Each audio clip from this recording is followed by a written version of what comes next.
அமித்ஷாவிற்கு அடிபணிந்த தினகரன். அமமுக தொண்டர்கள் விரக்தி.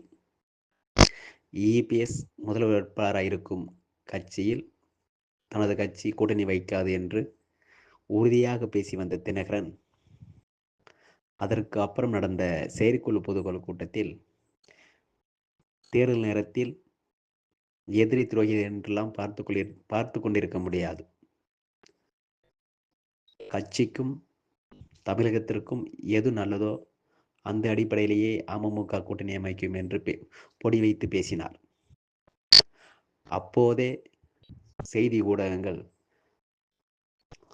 என்டிஏ கூட்டணியில் தினகரன் இணைந்து விடுவார் என்று செய்தி வெளியிட்டன. அந்த செய்திக்கு அவர் அப்போது மறுப்பு தெரிவிக்கவில்லை.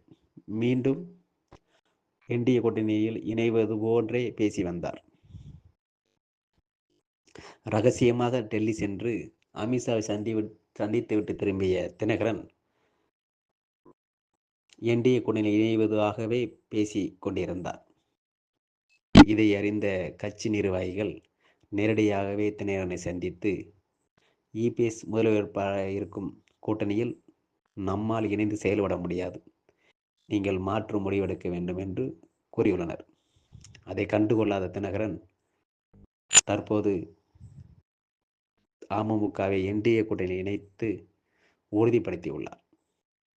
இதனால் தமிழகம் முழுவதும் இருக்கும் அமமுக கட்சி தொண்டர்கள் விரக்தியின் உச்சத்தில் உள்ளனர். இது போன்ற அரசியல் செய்திகளுக்கும் தகவல்களுக்கும் சேனலை சப்ஸ்கிரைப் பண்ணுங்கள், கமெண்ட் பண்ணுங்கள், ஷேர் பண்ணுங்கள், லைக் பண்ணுங்கள்.